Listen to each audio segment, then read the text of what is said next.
सभी पत्रकार बंधुओं को नमस्कार। आज कश्मीर के अलग अलग हिस्सों में एयरपोर्ट हो या सड़कें हो, ऐसे दृश्य, ऐसी दर्दनाक कहानियां, ऐसी बातें सुनने को मिल रही हैं जिससे पूरा देश दुखी है, पीड़ित है और कश्मीरी पंडितों का बड़े पैमाने पर पलायन हो रहा है।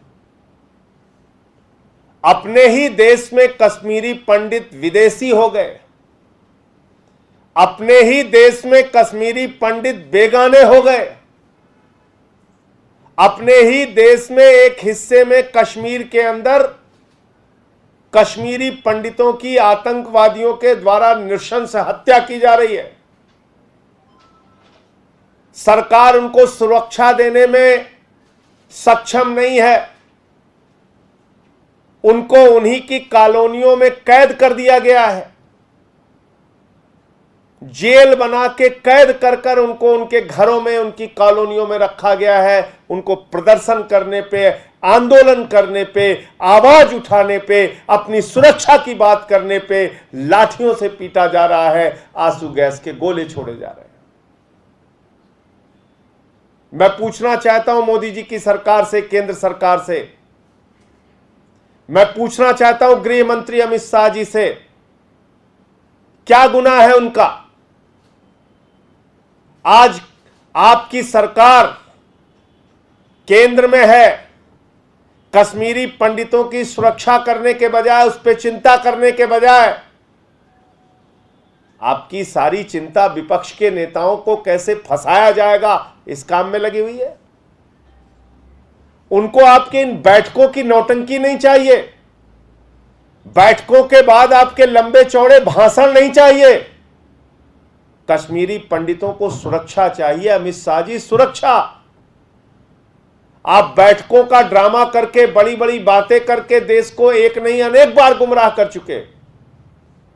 और मैं आपको याद दिलाना चाहता हूं, पूरे देश को याद दिलाना चाहता हूं कि कश्मीरी पंडितों का पलायन दो मौके पर हुआ। एक 1990 में, जब बड़ी संख्या में कश्मीरी पंडितों ने पलायन किया, उस वक्त केंद्र में भारतीय जनता पार्टी के द्वारा समर्थित सरकार थी और इनके नेता जगमोहन,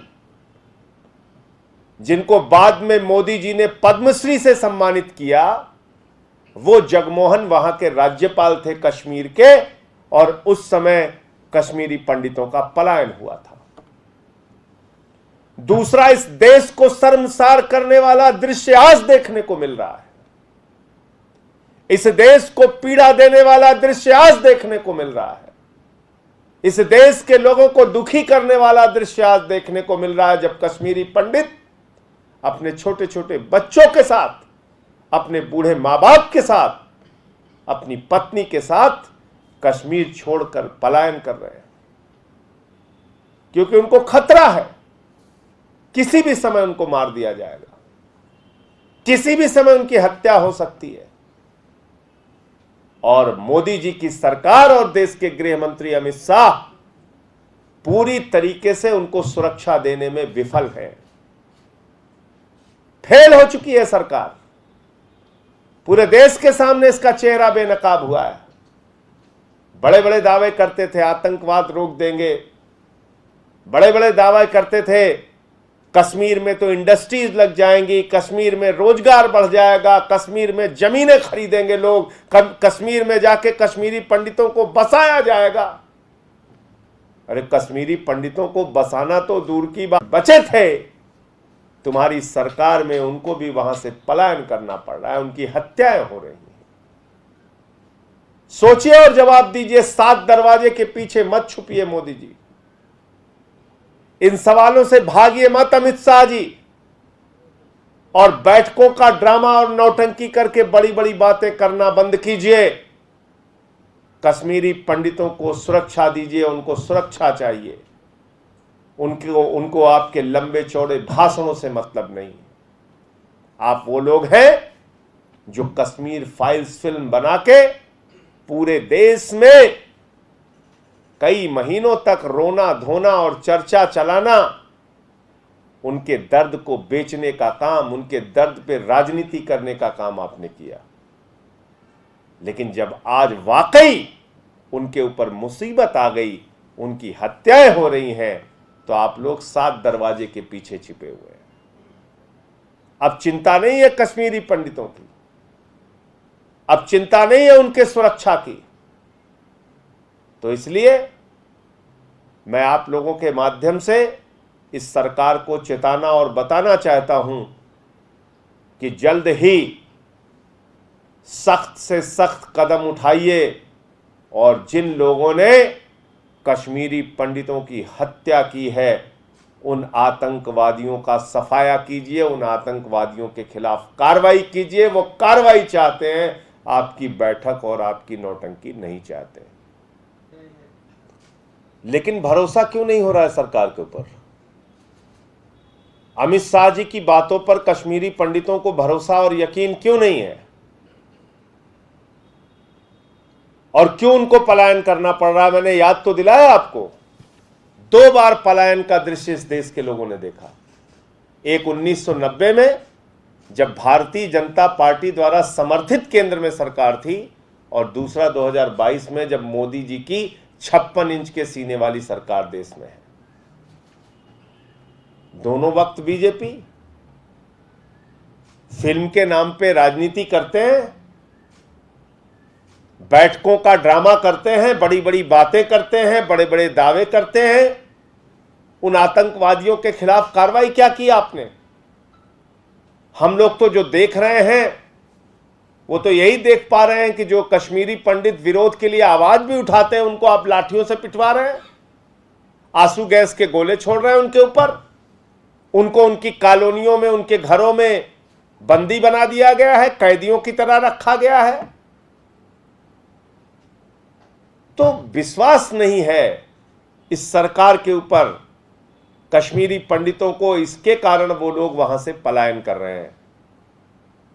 ये वक्त है देश के एक एक नागरिक को, सारे कश्मीर के नागरिकों को, जम्मू कश्मीर के नागरिकों को, ये वक्त है कश्मीरी पंडितों के साथ खड़ा होने की।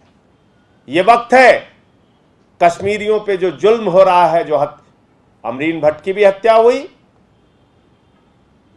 मार दिया आतंकवादियों ने, एक बिहारी मजदूर की हत्या हो गई, राजस्थान से एक बैंक मैनेजर, वहां पे बैंक मैनेजर का काम करने गए थे, वहां पे उनकी कल हत्या हो गई। 18 हत्याएं हो गई चंद दिनों में। और चिंता क्या हो रही है कि कैसे विपक्ष वालों का गर्दन दबा के उनको कैसे जेल में डाला जाए, और सारे टीवी चैनल्स पे यही बहस चलाई जाए, सारे मीडिया में यही बस। मतलब आप सोचिए कि केंद्र के मंत्री, केंद्र के नेता, बीजेपी के नेता, इनको कोई चिंता नहीं। ये कैबिनेट की मीटिंग इस बात में नहीं कर रहे हैं कि कैसे सुरक्षा दी जाएगी, कैसे कार्रवाई की जाएगी। तो ये बात है। सर, आपको लगता है कि जो कश्मीर पॉलिसी थी वो फेल हो गई है इस सरकार की? ये तो सामने दिख रहा है। आतंकवाद से लड़ने के बड़े बड़े दावे मोदी जी, अमित शाह जी रैलियों में, सभाओं में, पार्लियामेंट में, राज्यसभा में, लोकसभा में, इनके भाषण सुनिए तो लगता है कि अभी ही जाके सीमा पे लड़ने लगेंगे। लेकिन हो क्या रहा है कश्मीर में? ये पलायन के दृश्य, अपने ही देश के अंदर लोग विदेशी हो जाएं, एक हिस्से को छोड़ के अपने परिवार, बच्चों, बूढ़े माँ बाप के साथ उनको भागना पड़े। ये पलायन का दृश्य इस देश ने कब देखा? 2 बार देखा। 1990 में जब भारतीय जनता पार्टी की सरकार को समर्थन था केंद्र में, और इनके ही नेता जगमोहन वहां के राज्यपाल थे। दूसरा दृश्य अब देखने को मिल रहा है जब 56 इंच के सीने वाले हमारे प्रधानमंत्री जी हैं, नरेंद्र मोदी जी, आज तक एक भी टिप्पणी कश्मीरी पंडितों की सुरक्षा को लेकर आपने सुनी? दुख का एक भी ट्वीट देखा आपने? कोई संवेदना के एक भी वक्तव्य आपने कहीं सुने और देखे? ब्राजील के फुटबॉलर पे हमारे प्रधानमंत्री जी को चिंता हो जाती है, लेकिन अपने ही देश के एक हिस्से में लोग एयरपोर्ट पे भरे पड़े हुए हैं, सड़कों पे भरे, रात रात भर गाड़ी चला के वहां से निकल रहे हैं, पलायन कर रहे हैं। कहीं आपने सुना प्रधानमंत्री जी की कोई चिंता? और गृह मंत्री जी बैठक कर रहे हैं। अरे उनको कार्रवाई चाहिए, बैठकों की नौटंकी नहीं चाहिए। देखिए, निश्चित रूप से उनका जो दर्द है, उनकी जो पीड़ा है, वो जायज है अपनी जगह। एक आदमी जो एक सरजमी पे पैदा हुआ, पला बढ़ा, पढ़ा लिखा, शादी की, उसके बच्चे हैं, उसके माँ बाप हैं, उसका अपना घर बार है, जमीन है, वो सब कुछ छोड़ के जाना पड़ रहा है। तो इसलिए उनका जो दर्द है, उनकी जो तकलीफ है, वो 100% जायज है। अपने ही देश में वो विदेशी हो गए, अपने ही देश में वो बेगाने हो गए, अपना घर बार छोड़ के उनको निकलना पड़ रहा है।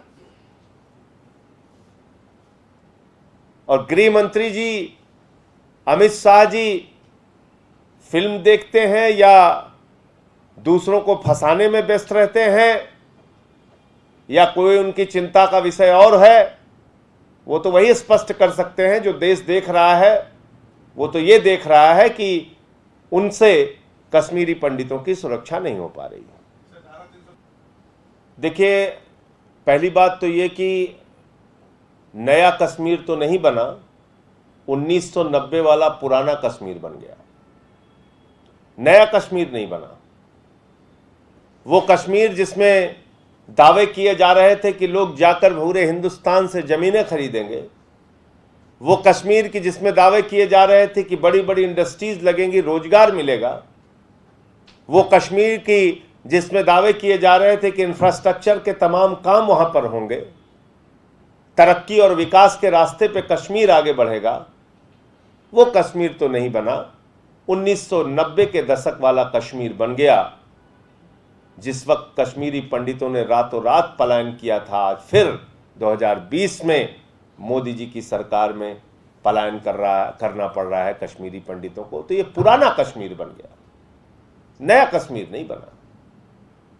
जहां तक दिल्ली सरकार का प्रश्न है और आम आदमी पार्टी का प्रश्न है, हमने हमेशा से संवेदनशीलता के साथ कश्मीरी पंडितों के मामले को देखा है और उस पर कार्रवाई भी की है। और आपको याद होगा कि हमारे मुख्यमंत्री जी ने भी स्पष्ट किया था कि किस तरह से कश्मीरी पंडितों को, जो यहाँ पे टीचर्स थे लंबे समय तक, जब यहाँ पलायन करके आए थे तो उनके पास कागजात नहीं थे, सर्टिफिकेट नहीं थे, लेकिन बावजूद इसके उनको नौकरी में पक्का करने का एक निर्णय हमारी सरकार ने किया।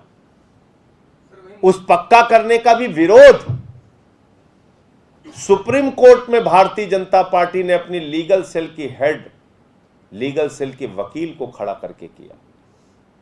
इनके द्वारा नियुक्त एएलजी ने किया। तो इसलिए कश्मीरी पंडितों के दर्द में हम संजीदगी और संवेदनशीलता के साथ पहले भी खड़े थे, आगे भी खड़े रहेंगे। देखिए, धारा हटाई है तो किया क्या उन्होंने, काम क्या किया? धारा हटाते वक्त उन्होंने देश से समर्थन मांगा, सबने उनका समर्थन किया, और उस समय के दावे क्या थे कि बड़ी बड़ी इंडस्ट्रीज लगेंगी, वहां पे जाके लोग जमीनें खरीदेंगे, पूरे देश के लोग वहां जाकर बस जाएंगे, कश्मीर तरक्की के रास्ते पे जाएगा, उनको रोजगार मिलेगा। हो क्या रहा है? और जैसा अभी आपके एक मित्र सवाल पूछ रहे थे कि नया कश्मीर बनने का दावा किया गया, तो नया कश्मीर तो बना नहीं, 90 वाला कश्मीर बन गया। ये नया नहीं, 90 वाला कश्मीर है। उस वक्त भी कश्मीरी पंडितों ने पलायन किया था और आज भी कश्मीरी पंडित पलायन कर रहे हैं। उस समय भी बीजेपी की सरकार केंद्र में समर्थित थी, उनके नेता राज्यपाल थे। आज भी बीजेपी की सरकार 2022 में भी है। ये दोनों दुर्दिन, ये दोनों तकलीफ के दिन, ये दोनों पीड़ा देने वाले दिन कश्मीरी पंडितों को और देश को भाजपा के राज में देखने को मिला। तो अब कहा तो केजरीवाल जी ने कि सबको जेल में भेजो, पहले भी भेज चुके हो, फिर से भेजो, सबको जेल में जाना चाहिए। लेकिन राफेल में दलाली खाने वालों को और उसको क्लीन चिट देने वालों को राज्यसभा में पहुंच जाना चाहिए। आप बताइए, 500 करोड़ का जहाज 1627 करोड़ में खरीदा, उसकी क्लीन चिट ली जिस आदमी से, उसको राज्यसभा में भेज दिया। तो आप क्या कहेंगे इसके ऊपर?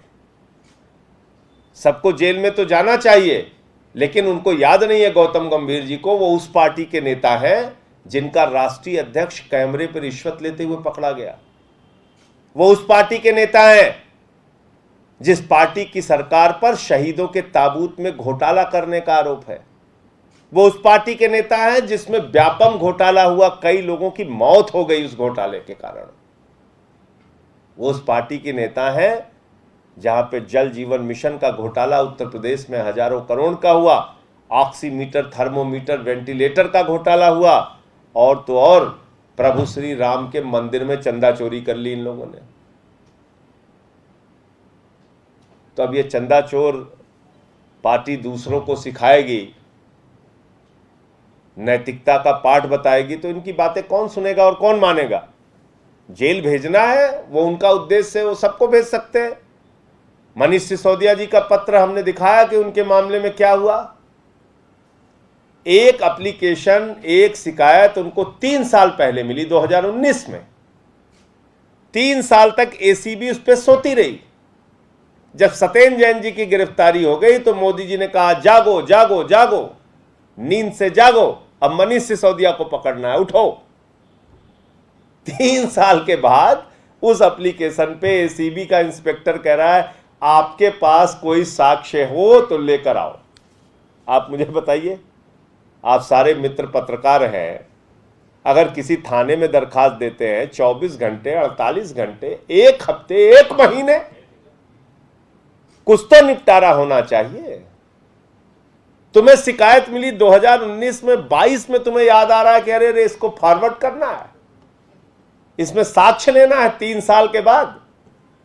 ये तो 5वीं के बच्चे को भी समझ में आ जाता है कि किस तरीके से दुर्भावना के कारण आप आम आदमी पार्टी के नेताओं को पकड़ के गिरफ्तार करके जेल में डालना चाहते हैं।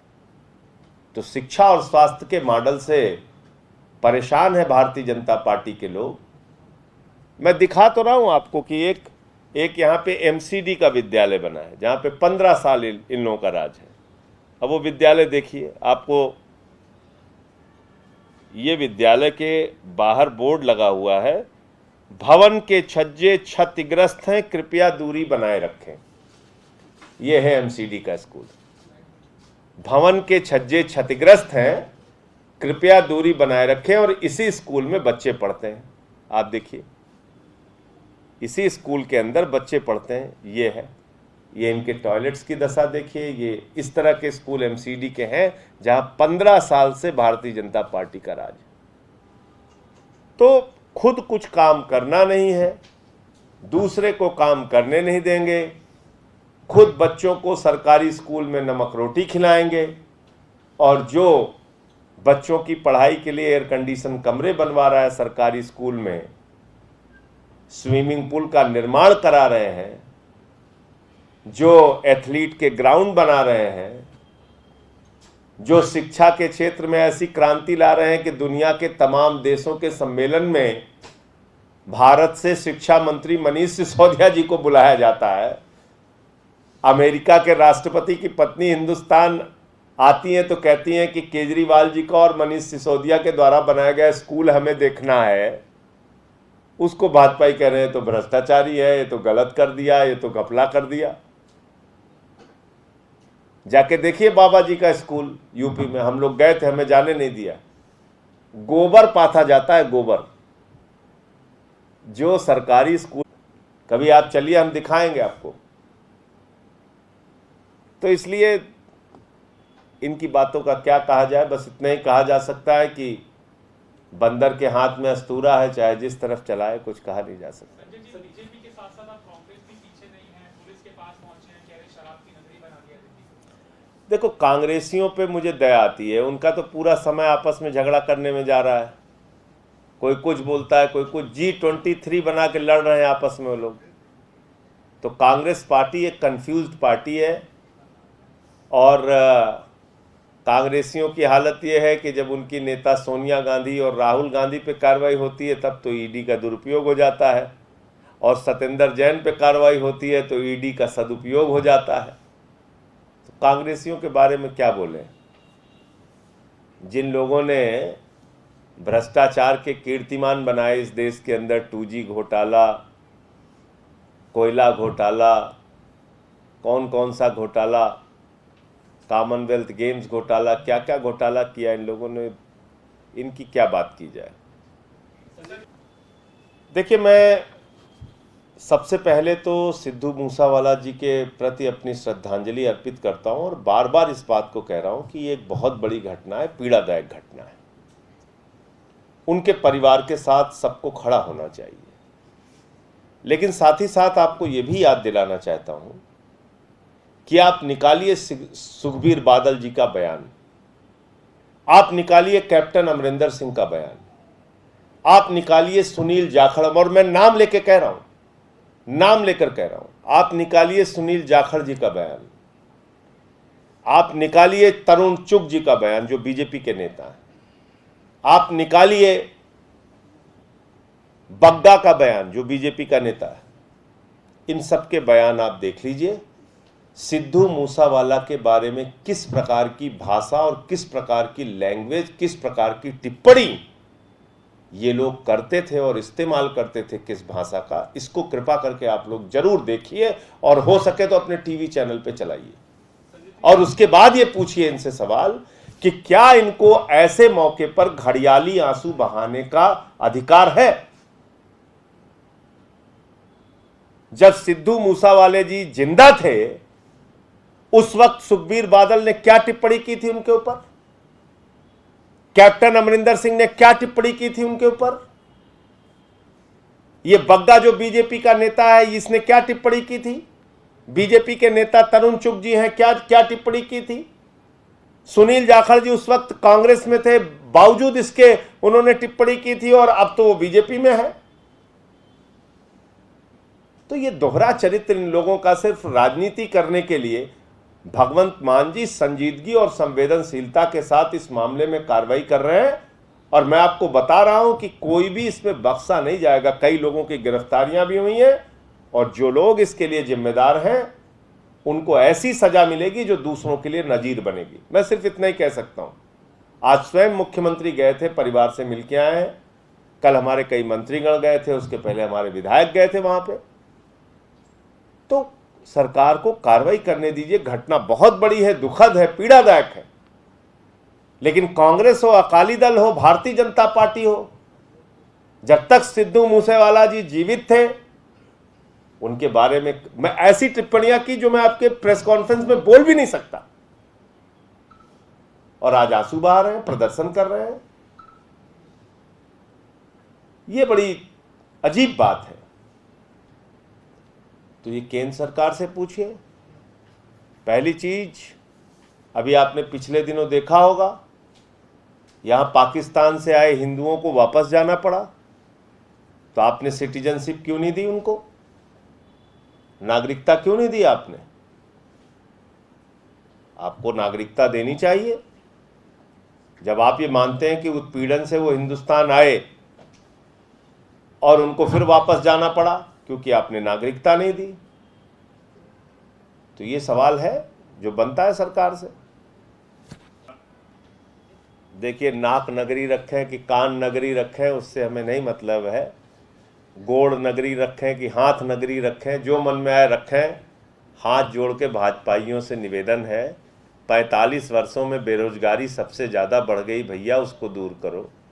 किसानों की आय दोगुना कैसे होगी उसकी चिंता करो। भूखमरी के मामले में हम बांग्लादेश से भी ज़्यादा बदतर हालत पे पहुंच गए, हंगर इंडेक्स में 130 नंबर पे हम पहुंच गए, उसकी चिंता करो। देश की सारी संस्थाओं को तुम लोग बेच रहे हो, रेल बेच रहे हो, सेल बेच रहे हो, कोल बेच रहे हो, स्टेडियम बेच रहे हो, सड़क बेच रहे हो, बिजली बेच रहे हो, पानी बेच रहे हो, LIC बेच रहे हो, FCI बेच रहे हो। क्या करोगे? इनका नाम क्या रखोगे? सेल का नाम बेच दोगे, कुछ रख दोगे। एयरपोर्ट बेच रहे हो, पोर्ट बेच रहे हो, पूरा देश तो बेच रहे हो और नाम बदल रहे हो।